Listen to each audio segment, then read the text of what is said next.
Eu quero compartilhar com vocês, nessa noite, um texto que veio ao meu coração enquanto eu orava e pedia essa direção do Senhor, do que falar e como falar aqui nessa noite. Evangelho de Mateus, capítulo 12.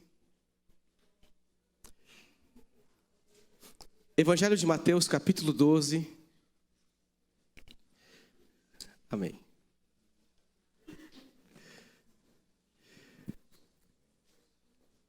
Evangelho de Mateus, capítulo 12, versículo 22.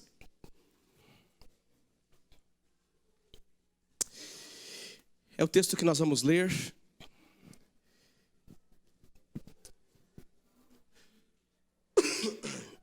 Peço a ajuda de Deus nessa noite, porque na semana quase eu mandei um WhatsApp espiritual para alguns irmãos aqui nossos, dizendo: eis que te digo que tu pregarás domingo. Poderia ser você aí, ó.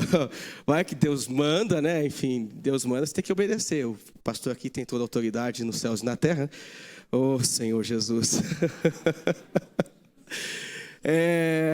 Mas eu estou nessa fase de recuperação da gripe, então pode ser que eu venha ter muitas interrupções por conta da tosse aí, tá?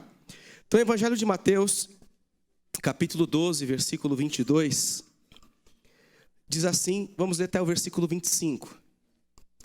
Então lhe trouxeram um endemoniado, cego e mudo, e ele o curou. E ele o curou, passando mudo a falar e a ver. E toda a multidão se admirava e dizia: é este, porventura, filho de Davi? Mas os fariseus, ouvindo isto, murmuravam: este não expele demônios, senão pelo poder de Beelzebu, maioral dos demônios? Jesus, porém, conhecendo-lhes os pensamentos, disse: todo reino dividido contra si mesmo ficará deserto, e toda cidade ou casa dividida contra si mesma não subsistirá. Somente esse texto, somente até aqui. Pai, é no nome de Jesus que eu oro. Eu te agradeço, Senhor, por essa oportunidade que todos nós temos de ler a Tua Palavra e de poder compartilhar, Senhor, da Tua Palavra, Senhor. Ó Pai, que o Senhor fale conosco, que o Senhor use a minha vida da maneira que o Senhor quiser assim fazer aqui nessa noite. Apesar dos meus muitos erros e falhas, fala conosco, Senhor, usando a minha vida. É no nome de Jesus que eu oro. Amém. Amém. Jesus, ele sai da sinagoga, um lugar de culto, um lugar de reunião judaica. Jesus sai da sinagoga logo depois de realizar um grande milagre. Milagre este que ele passa a realizar num dia controverso, num sábado. Embora fosse o dia da religião, embora fosse o dia do culto, embora fosse o dia da adoração, me parece que um milagre vindo de Jesus é um milagre que surge com uma certa estranheza por parte daqueles que estão naquela sinagoga. Quando Jesus olha para a vida, a sua compreensão não é a mesma com que muitos de nós, homens e mulheres, temos. A compreensão de Jesus a respeito da vida e seus valores ultrapassam a nossa religiosidade. Quando Jesus está nesse lugar chamado sinagoga, realizando milagres, E os homens religiosos vão olhar com estranheza e dizer: como é que ele pode fazer um milagre em dia de sábado? Eles não compreendem o que Jesus compreende sobre a vida. Eles não entendem o que Jesus entende a respeito da vida. E, na verdade, a forma com que Jesus encara uma série de várias coisas são formas que extrapolaram o seu tempo. A forma com que Jesus enxergava algumas particularidades, alguns pontos, algumas ideias da vida, não só extrapolavam o seu tempo, mas também extrapolam o nosso tempo. A mensagem de Jesus, ela anda numa dimensão que me parece que por vezes nós não entendemos, outras nós nos fazemos de difíceis e não queremos entender, e outras nós literalmente recusamos porque nós não aceitamos, porque pensamos diferente. As palavras de Jesus, em seu tempo, eram palavras subversivas, palavras que, diante de um sistema maligno, ela surgia despontando de maneira contrária à essência desse sistema maligno. As palavras de Jesus, elas eram revolucionárias. Revolucionárias diante da tamanha estagnação da sociedade presa pelo mal. As palavras e atitudes de Jesus eram transformadoras. Transformadoras porque elas eram carregadas do poder de Deus. Então nós lemos que a Bíblia Sagrada nos apresentou aqui um texto em que alguém é levado até Jesus, e este alguém vive em uma realidade complicada. Este alguém na narrativa do Evangelho de Mateus é uma pessoa que o texto descreve no versículo 22, pessoa esta, endemoniada, cega, muda, gente sem expectativa, gente sem esperança. E parece-me que o texto bíblico, nesse momento, ele propõe destacar estas características desta pessoa, que não sabemos quem é, não à toa. Existe uma intencionalidade no texto de revelar o contexto desta sociedade, como eles encaravam a vida, como eles encaravam os principais medos da vida. No que se refere à doença, havia uma resposta. Ora, se estou doente, isto é um problema manifestado que vem direcionado dos deuses ou dos demônios. Se estou doente, a resposta para a minha doença chama-se os deuses ou os demônios. Então a sociedade se organizava e a maneira de entender certos problemas da vida era a partir dessa identificação. Se a pessoa está enferma, ela tem algum problema espiritual que se manifestou no físico. Vocês lembram que certa vez Jesus é questionado a respeito de uma doença de um certo homem, e vão perguntar para ele: mestre, quem foi que pecou? Foi este ou foi os seus pais que pecaram? Então as doenças estavam relacionadas ou a uma ação de Satanás ou ao pecado.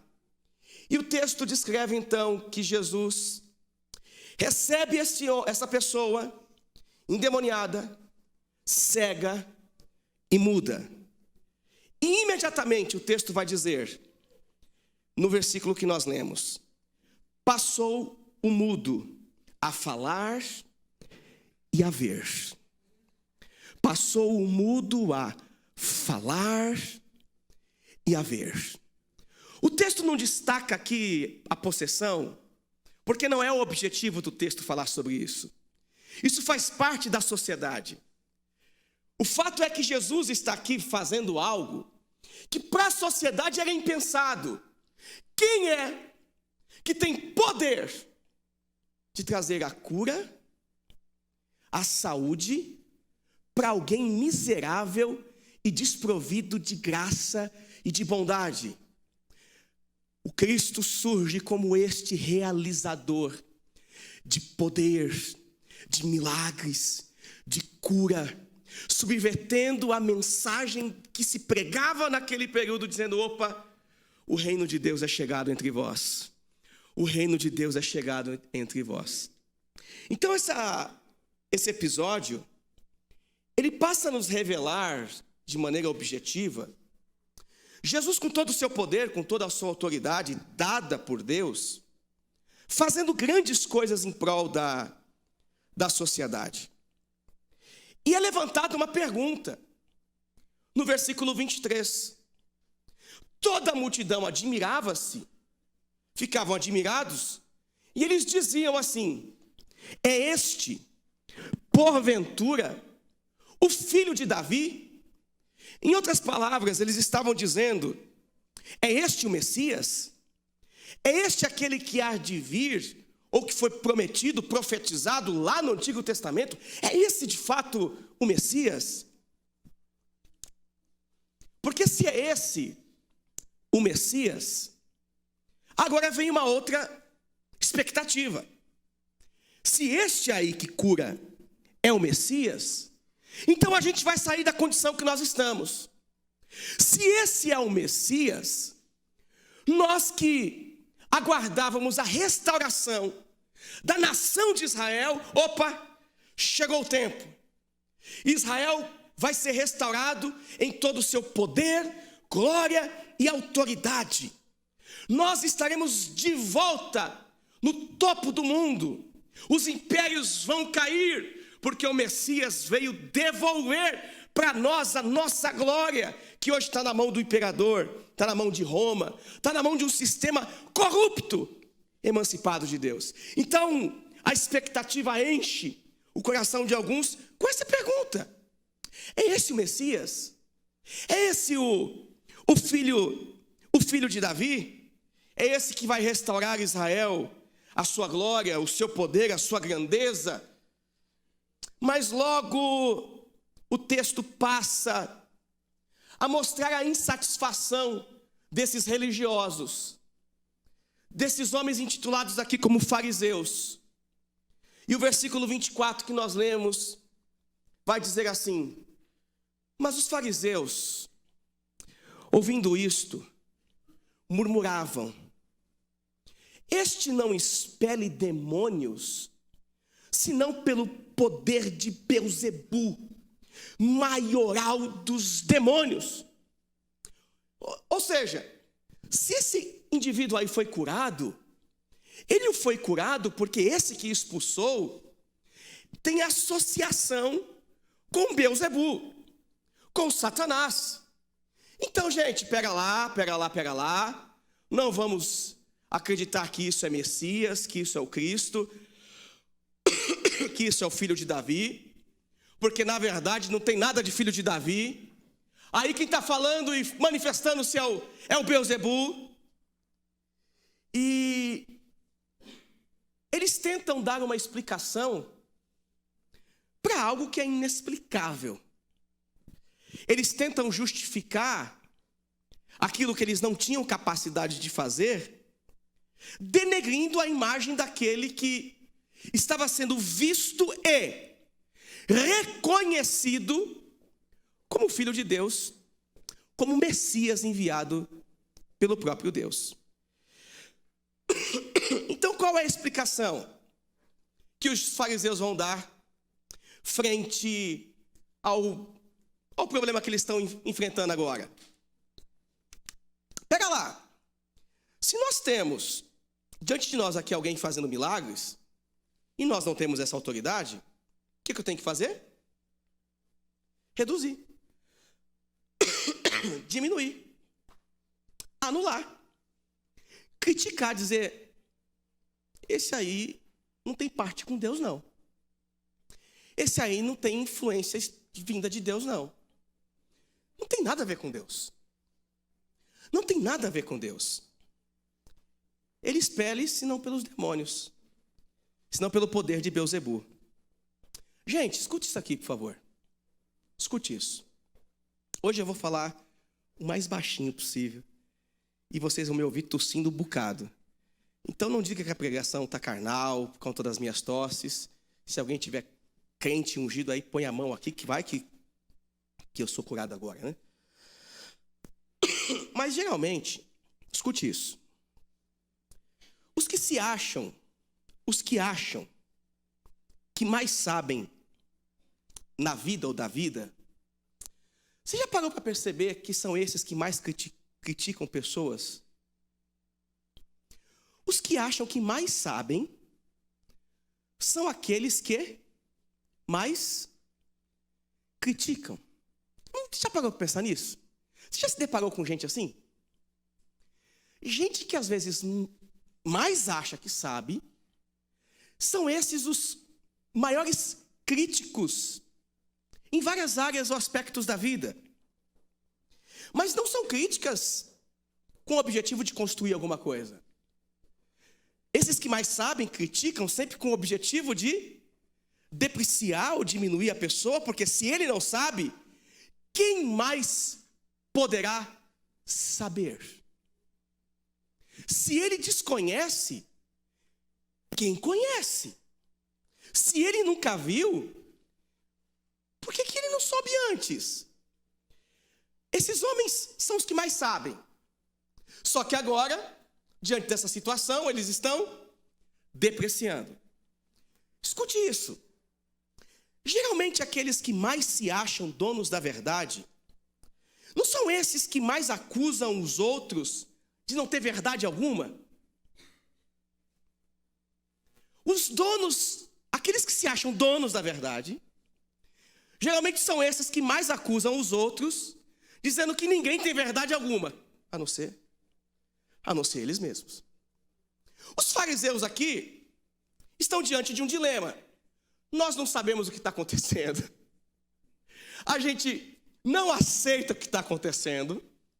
Nós não reconhecemos esse rapaz aqui entre nós, vindo dessa cidadezinha, reunido por um grupinho aí. Nós não reconhecemos. Na verdade, a gente está aqui para tacar-lhe pau nele, porque é mais um para a conta. É mais um chamado Messias que a gente vai detonar, Valtinho. É mais um chamado Messias que a gente vai expulsar daqui. Fizemos isso com outros. Já aconteceu na história, a gente já expulsou outros. Por que não fazer isso de novo? Então vamos depreciar esse que se diz Jesus e que estão dizendo que é Jesus. A acusação que os fariseus estão fazendo, ela é combatida por Jesus de maneira muito objetiva e muito interessante. Acompanhe comigo o versículo 26. Jesus vai falar que essas acusações são absurdas.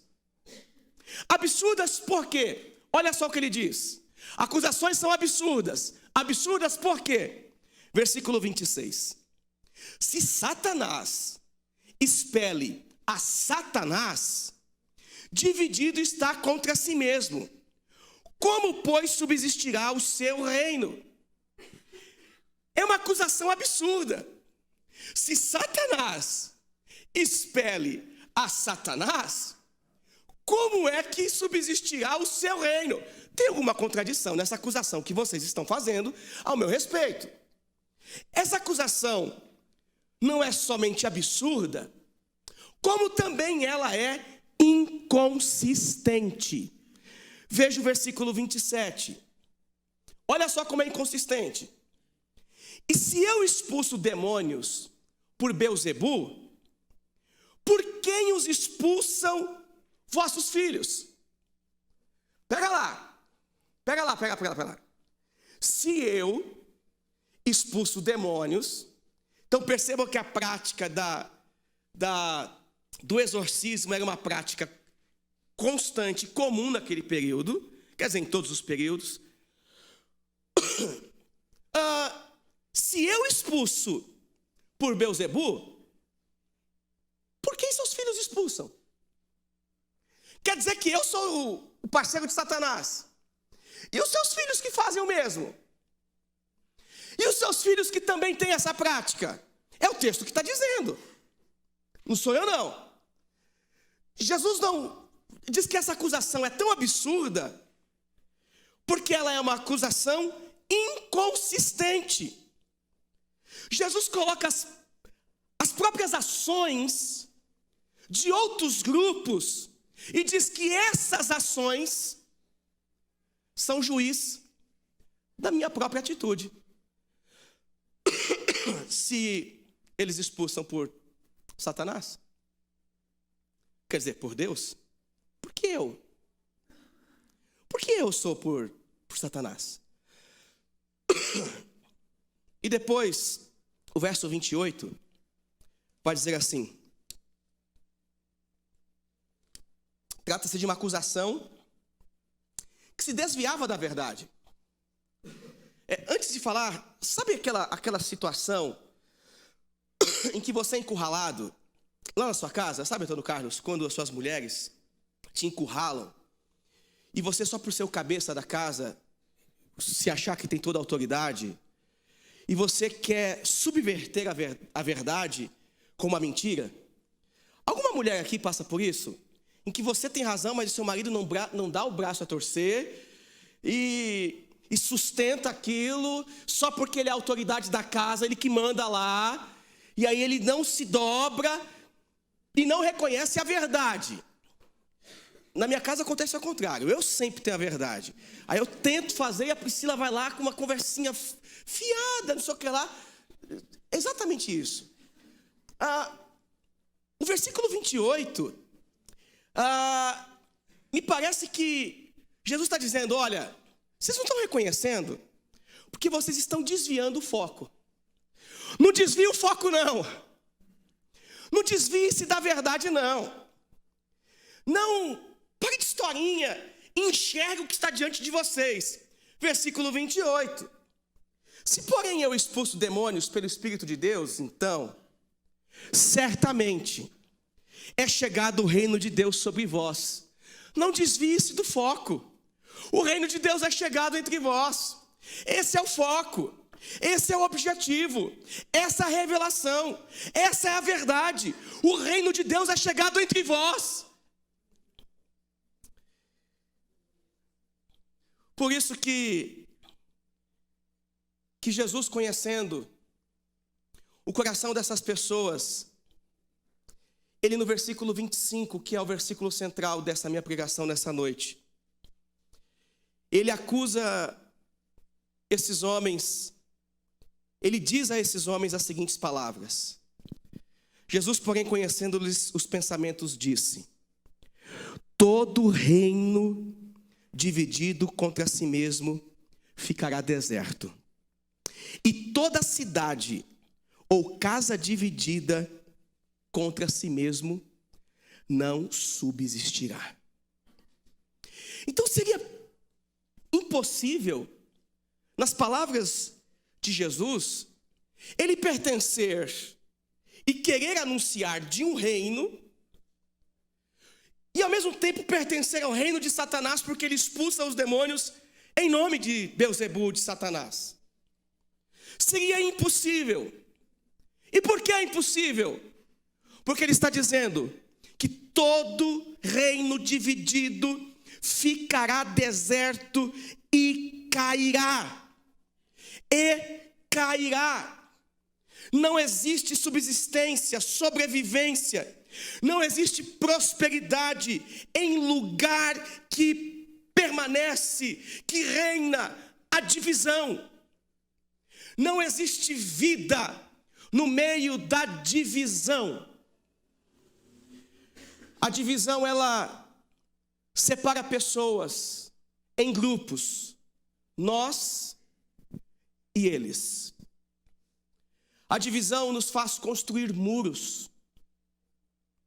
A divisão busca a queda de uns e sucesso de outros. A divisão é tão maligna que mata aqueles que são identificados como descartáveis. A divisão é um problema.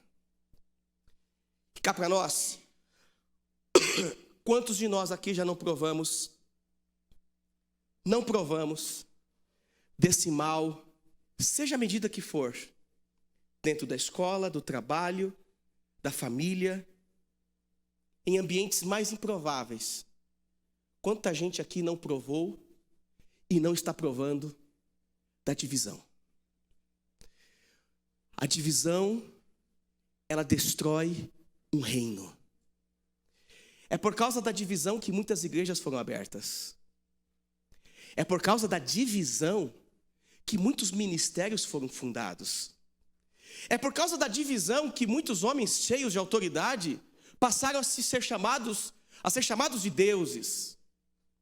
É por causa da divisão que muita gente se emancipou de Deus, construindo as suas próprias doutrinas e andando nas suas próprias verdades. Mas o fato é que são pessoas perdidas em si mesmas, porque estão divididas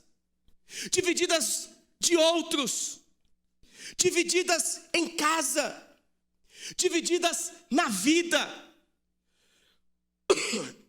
E a gente vai perceber aqui que essa mensagem de Jesus, ela não é somente uma mensagem no aspecto religioso, falando de homens que estão dentro de uma religião, pensando de um jeito e não pode pensar de outro, porque não toleram outro pensamento.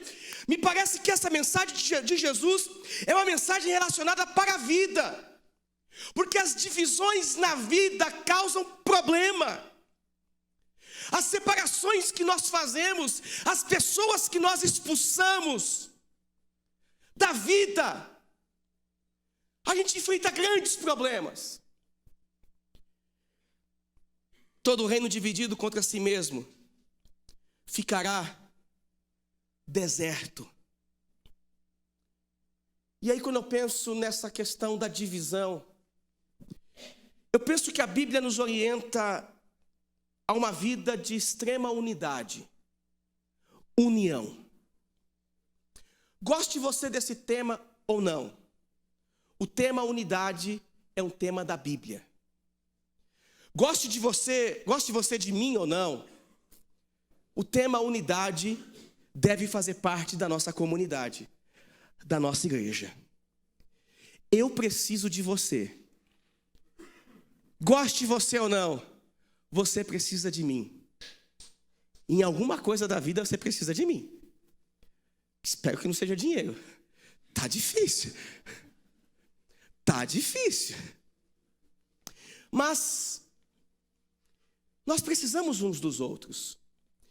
O apóstolo Paulo, na carta aos Coríntios, no capítulo 1, versículo 10, ele diz assim: rogo-vos, irmãos, pelo nome de nosso Senhor Jesus Cristo, que falei todos a mesma coisa e que não haja entre vós divisões.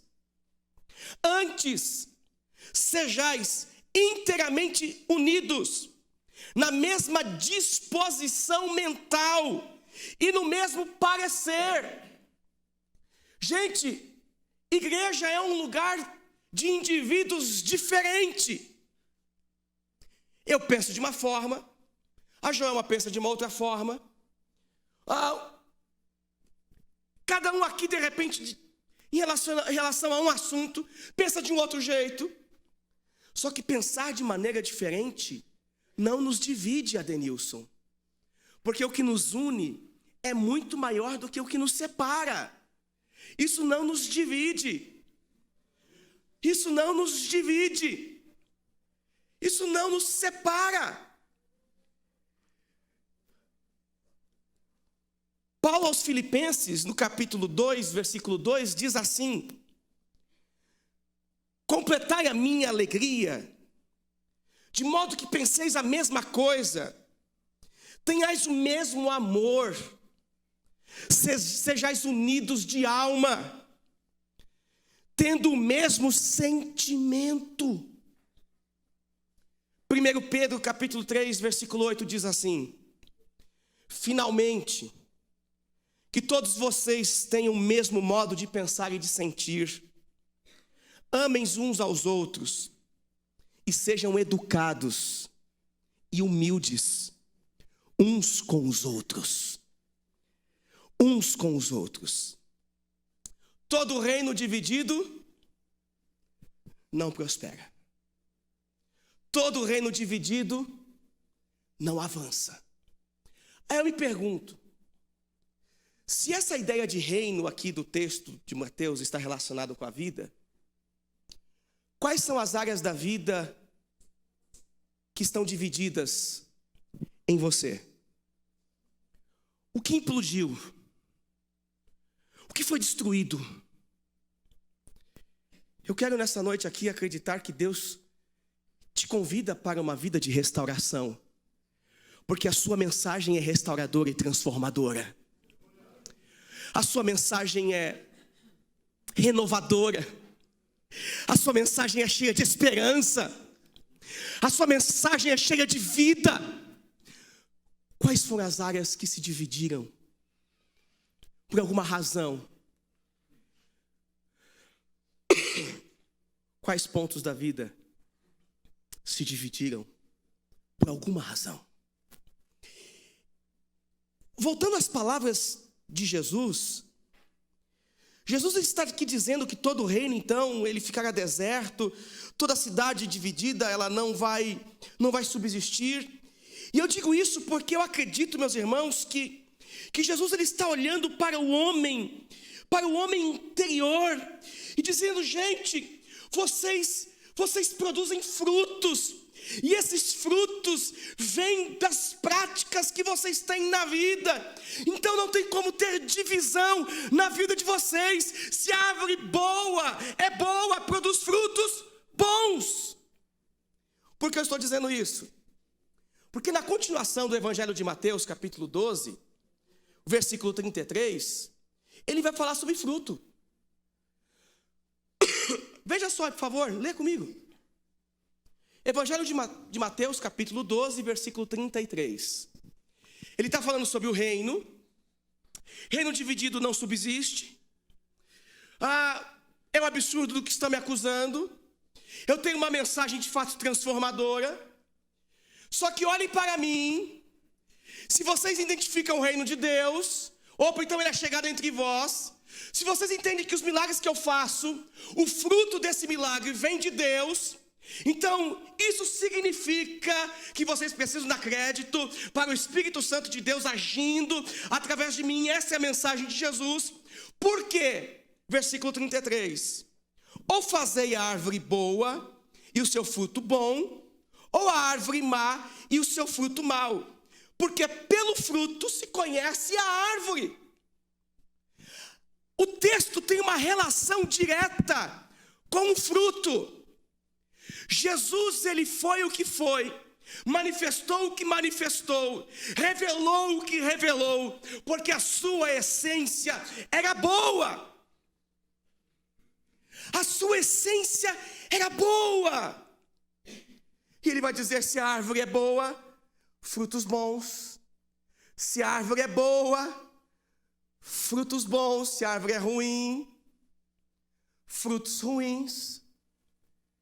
Nesse texto você consegue identificar os fariseus acusando Jesus de uma porção de coisa, e Jesus aqui revelando apenas o reino do Pai.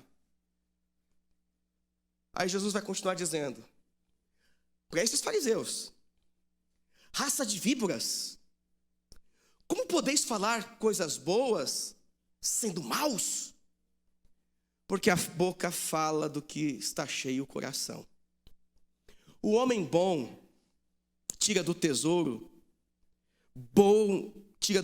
boas coisas. Perdão, o homem bom tira do tesouro bom coisas boas. Mas o homem mau, do mau tesouro, tira coisas más. Digo-vos que de toda palavra frívola, toda palavra ociosa, que proferirem os homens, dela darão conta no dia do juízo, porque pelas tuas palavras será justificado, e pelas tuas palavras será condenado. Então esse texto tem total relação com o que está acontecendo aqui na história. Me parece que a casa que está dividida, ela não dá frutos bons. A vida que está perdida não consegue frutificar para o bem. E é uma reflexão que a gente precisa fazer aqui nessa noite a respeito dos meus e dos seus frutos. Dos meus e dos seus frutos, da realidade que eu vivo e da sua realidade. Porque se os meus frutos são maus, me parece que a minha casa está dividida. E como assim, Fernando? Porque se um dia eu me propus, eu me decidi a aceitar Cristo como Senhor das estruturas da minha vida, significa que Ele faz parte da minha existência. Significa que Ele faz parte do meu ser. Significa que eu entendi o reino de Deus e passei agora a andar com base neste reino, nestes objetivos, neste alvo, o reino de Deus. Agora, se a maneira com que eu vivo, ela demonstra que os frutos da minha árvore não são bons, isso quer dizer que a minha casa está dividida. E aquele que habita aqui não tem sido Senhor na minha vida e da minha vida. Uma casa dividida não prospera. Você quer encontrar vida para você? Faça do Cristo o Senhor de todas as áreas da sua vida. Faça do Cristo o Senhor de todas as áreas da sua vida. Não é um absurdo entregar o seu coração por inteiro ao Senhor Deus Todo-Poderoso. Isso não é um absurdo. Isso não é um absurdo. Dizer: Deus, a minha vida, ela será dirigida pelos teus conselhos. Isso não é um absurdo. Não é um absurdo entregar as decisões, o controle da tua embarcação nas mãos do teu Deus. Não é um absurdo. Um absurdo é você ficar dividido entre ora eu quero, ora eu não quero. Ora eu sou, ora eu não sou. Ora eu estou, ora eu não estou. Isso é um absurdo. Porque a árvore boa produz frutos bons. E a árvore ruim produz frutos ruins. Então esse negócio de você fazer parte de uma estrutura religiosa não quer dizer absolutamente nada. Na verdade, são essas estruturas religiosas que nos matam. São essas estruturas religiosas que colocam peso em nossos ombros, dizendo: você tem que fazer assim, você tem que fazer assado, tem que ser desse jeito, tem que ser daquele outro jeito. Se você não der 7, 21, 40, você está fora da visão. Duas visões aqui dentro da igreja, é divisão e divisão. Deus não opera. Pastor, eu aprendi que não posso contestar pastor. Então você é ungido, você é sempre certo. Então é melhor eu sair daqui, porque eu não posso te contestar. Quem disse isso? Quem disse isso? Os meus amigos, aqueles que andam aqui, o que mais fazem todo dia é me contestar, é me criticar, gente. É acabar comigo. Isso é amigo. Chegar e falar assim: Carlinhos, você... Deixa eu mudar, o Carlinhos está pegando muito no pé do Carlinhos. Tadinho, né? Ele está na linha de frente, né? Sabe, gente, as pessoas aqui dentro, elas podem e devem me contestar. Alguns que chegam perguntam assim: cadê o pastor da igreja? E aí se vê alguém terno e gravata, vão imaginar quem? Ali está o ungido do Senhor, o santo homem de Deus. Se for mais velho, barrigudo e careca, pronto. Então, graças a Deus, nenhuma dessas coisas me pertence ainda.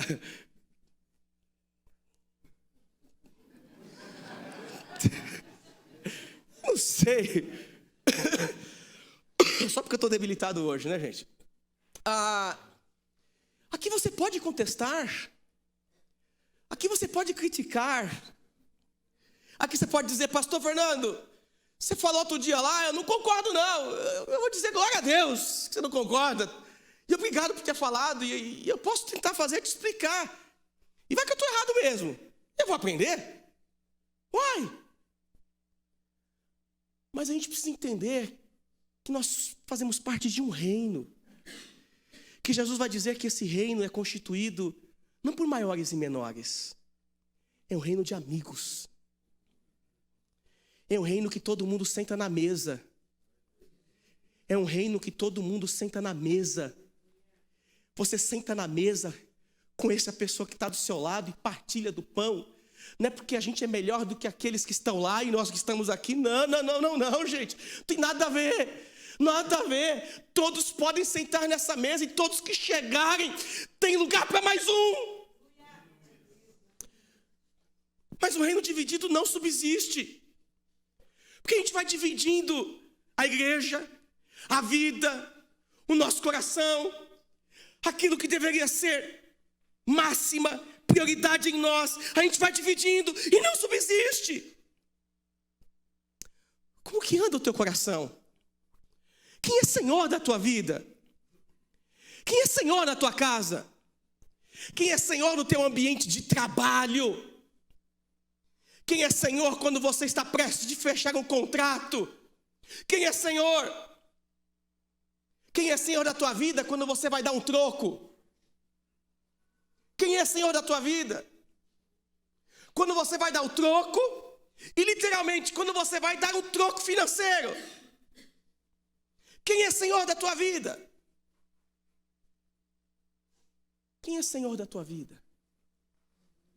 Quem é Senhor da tua casa? Quem é Senhor no teu casamento? Quem é Senhor? Quando eu me deparei com esse texto, eu só me deparei com ele porque eu acordei de madrugada sonhando.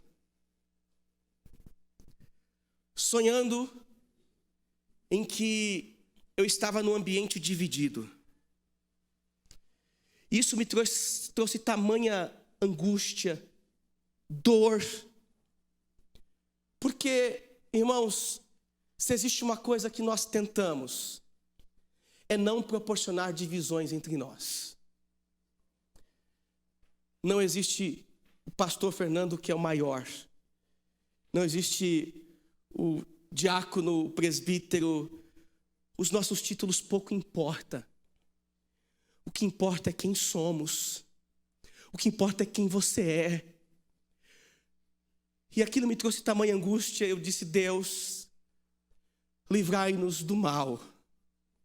Porque isso destrói vidas, destrói igrejas. Eu já participei de igrejas divididas que ninguém pega aos pedaços. As pessoas, elas ficam à deriva e não se acham mais na vida.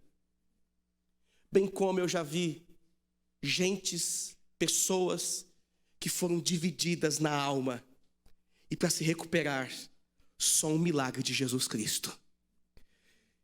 E aqui eu quero te convidar a uma reflexão. Como são as tuas obras na vida? Na vida desta comunidade, na vida desta igreja, no dia a dia. Quero que você pense nisso. Porque uma boa árvore produz bons frutos. E dos bons tesouros saem os bons frutos. Mas dos maus tesouros, que a gente também armazena no coração, saem os frutos ruins. A grande questão é que está armazenado no seu coração. o que é prioridade na sua alma, na sua vida. O que é prioridade aí dentro? O que é prioridade aí dentro? Ah, pastor, tem coisa que já foi prioridade na minha vida. Você sabe disso, pastor. Você conhece a minha história. Eu conheço. E por conhecer, eu estou dizendo para você que você precisa melhorar e voltar. As primeiras práticas, as primeiras obras. A gente está estudando isso no Apocalipse, né? Voltar às primeiras práticas, às primeiras obras.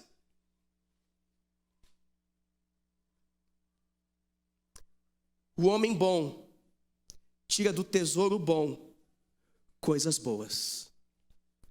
O homem mau, do mau tesouro, tira coisas más. Uma casa dividida não prospera. Não seja essa casa. Em nome de Jesus. Como está a sua vida? E aqui eu encerro pedindo a Deus que Ele restaure o seu coração.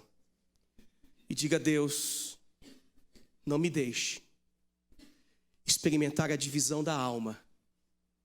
Porque quando eu chegar a esse ponto, eu passarei a produzir frutos ruins, frutos maus.